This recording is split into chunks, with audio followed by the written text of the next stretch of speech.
So 90% is the critical threshold.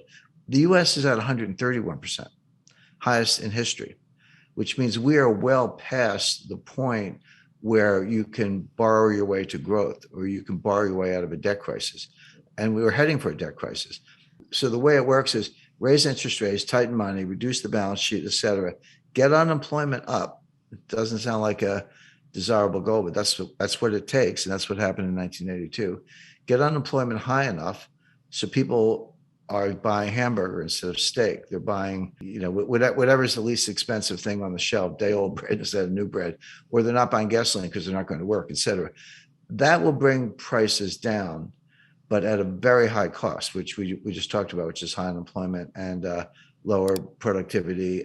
Meanwhile, the U.S. debt keeps going up. We haven't really talked about the debt. That part of it looks like 1981. But if you throw in a global financial crisis, then it starts to look more like 2008. Yeah, well, that's like a glacier. Glaciers are extremely powerful, but they move extremely slowly. There's some exceptions, but they kind of like, an inch a year, a couple inches a year, but they move mountains. I mean, they create rivers, they create canyons, they move mountains. They're extremely powerful, but slow.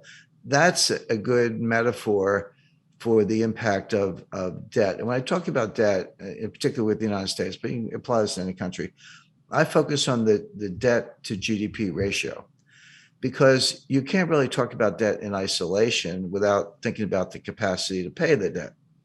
And a simple example, if you have a $50,000 balance on your credit card and you're making $30,000 a year and trying to pay rent in New York, et cetera, good luck. You're probably going to go bankrupt or at least default on that card. But if you owe $50,000 on your credit card, but you're making $5 million a year, it's, you just write a check. It's no big deal. My point is, you can't look at a $50,000 debt and decide if it's a problem or not unless you compare it to the income. And if it's too low, it's a problem. And if the income is high, not a problem. So that's why you use the debt to GDP ratio. The US just hit $31 trillion in national debt. That is national debt, almost all of it in the form of US Treasury securities. Not all of it, there are other obligations, but mostly US Treasury securities. Well, is that a problem or not? Well, one way to answer the question is compare it to GDP, do the ratio. The answer is that ratio is now a little over 130%. What was it in 1980 when Ronald Reagan was elected? The answer is 30%. 30% is completely comfortable. That's like the person with the $50,000 debt is making millions. No big deal. 30% is comfortable. 50%, yeah, getting up there. Angela Merkel and all her years in Germany, and there's a lot of research to back this up, says that 60% was the limit. And that's what the Maastricht Treaty that created the European Union and the European Central Bank, that was their goal. They said, don't go over 60%. If you do, you're expected to take measures, raise taxes or reduce debt or reduce spending, do something to get that back down under 60%. If you say, what's the critical threshold where, water turns to steam, or, water turns to ice, or something changes in such a way that it's not the same. It's radically different, but it happens very quickly.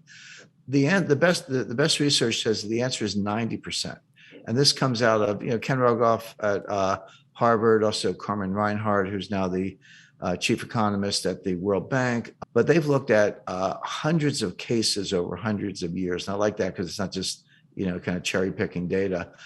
Developed economies, developing economies, economies that issue debt in their own currencies, ones that issue debt in other currencies, principally US dollars, et cetera. So, a wide variety of case studies. And they show that when your debt to GDP ratio goes over 90%, your multiplier of additional debt goes below 1.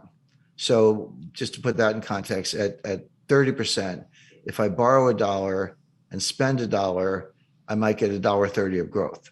Assuming you spend it wisely, that's a big condition. But you borrow $1 and spend $1 and get $1.30 of growth. Okay, the debt was productive if you put it to good use. But that $1.30 gets smaller and smaller. As you get closer to 90%, it goes to $1.20, $1.10, $1.05. Past 90%, roughly, You borrow a dollar and you spend a dollar and you only get 95 cents of growth. You don't get your dollar back in terms of GDP. And then 90% and 85%, et cetera. So 90% is the critical threshold. The US is at 131%, highest in history, which means we are well past the point where you can borrow your way to growth or you can borrow your way out of a debt crisis. And we were heading for a debt crisis. Now, Stephanie Kelton, she's the big brain of modern monetary theory. She's a professor at State University of New York. She says it doesn't matter. That they always point to Japan. Japan is at 280%, way past any member of the peer group. China's probably higher. China's a little more opaque because they are, but also they don't have as much national debt. If you look at the national debt to GDP, it's modest, but they have an enormous amount of provincial debt, and the banking system is owned by the government or controlled by the government. So when you throw in the bank debt, the state-owned enterprises, the provincial debt, and the government, so that's the real national debt. Stephanie Kelton says it doesn't matter because you're borrowing in your own currency. So if you're Argentine and you borrow in dollars and you print pesos, how are you going to pay the dollars back unless you have, huge trade surpluses, which they don't. So they just default. Argentina is a serial defaulter and everyone expects that. If you borrow in dollars and you print dollars, which the United States does, they're like, what's the problem? Just print the dollars and pay the money back. Well, that's true. If you print dollars, there's no reason to default on dollar debt because you actually can print the money and buy the bonds. But it doesn't mean nothing else bad happens. What about inflation or hyperinflation? What about the foreign exchange rate? The exchange rate can collapse. And these modern monetary theorists show very little understanding of the international aspects. They treat the US like a closed economy, which it's not. I mean, if it were a closed economy and we didn't have to worry about trade deficits, trade surpluses, capital flows, exchange rates, foreign credit, China owning $1 trillion of US Treasury securities, which they do. If you didn't have to worry about any of that, I think they'd probably still be wrong, but they'd have a better case. But you do. And they're just not very knowledgeable about any of those things. But you can think of exchange rates as a conveyor belt. Exchange rates are one way the problems go from one country to another, or good things can go from one country to another, depending on whether your exchange rate is going up or down, the impact on terms of trade, et cetera. But they completely ignore all that. They also ignore the role of commercial banks. They just look at the Treasury and the Fed and look at money supply, but like kind of M0, but don't understand how commercial banks create M1 and they do their own thing. They're not on as short a leash as they seem to think. But if you read Stephanie Kelton's book, The Deficit Myth, she says, well, we don't really need a bond market, U.S. bond market. We only have a bond market as a favor to investors because it gives them a place to put their money. But why have, he said, you have government spending. So the Treasury borrows money by issuing bonds, and then the Fed monetizes the bonds by buying the bonds. And that gives the Treasury the money to pay the bills, et cetera. She says, do away with all that. Just give the Fed, wire instructions for Lockheed. And if you need 5 F-35 fighter jets, order them and just send the money right to Lockheed. Why do you need a bond market? I mean, she actually says that. So, okay, legally, that might be possible, but to suggest that you can do that without consequences is nonsense. And then you say, what about inflation? Their view is as long as there's excess capacity and unmet needs, et cetera, you're not going to have inflation because there's a lot of slack in the economy. That's a legitimate debate. But they say when inflation happens, raise taxes. And then, by the way, they also say you don't need a tax system because if you can just print the money, why do you have to collect taxes? And their answer is, we collect taxes to redistribute income.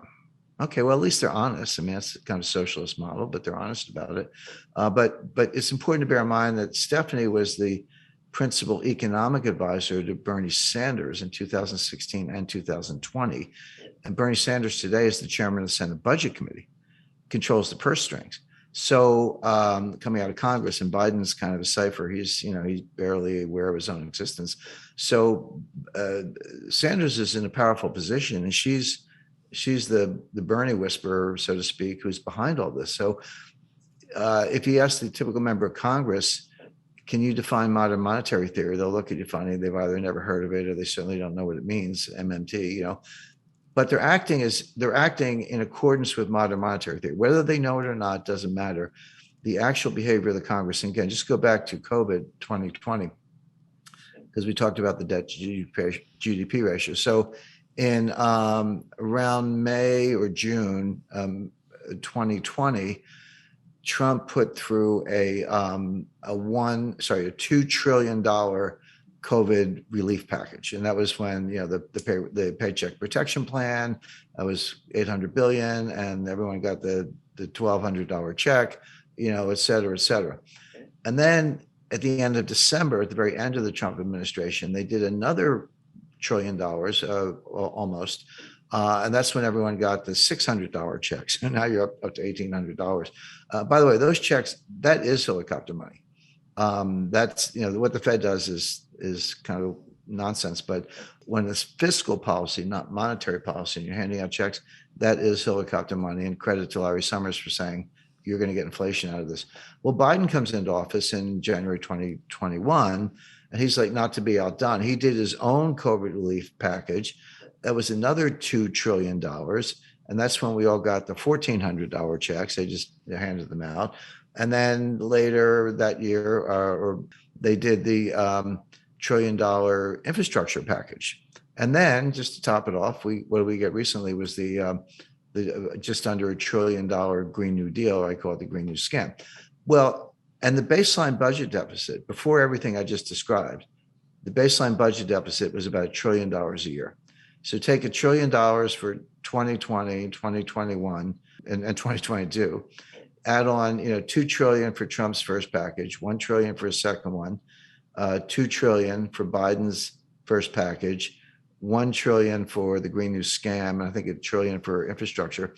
That's $7 trillion on top of the $2 trillion baseline budget deficit. So that's $9 trillion piled on top of what was at the time about a $21 trillion national debt. So that's how we got to 30 trillion.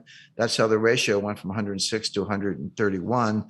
These numbers are mind-boggling, and MMT says doesn't matter. But it does matter, and it shows up the way I described earlier, which is it slows growth. You don't get growth. So best case for the U.S. is very slow, weak growth, which we saw from 2009 to 2019. Worst case is you throw a recession on top of that, which we're heading for, and the U.S. will be in fiscal distress.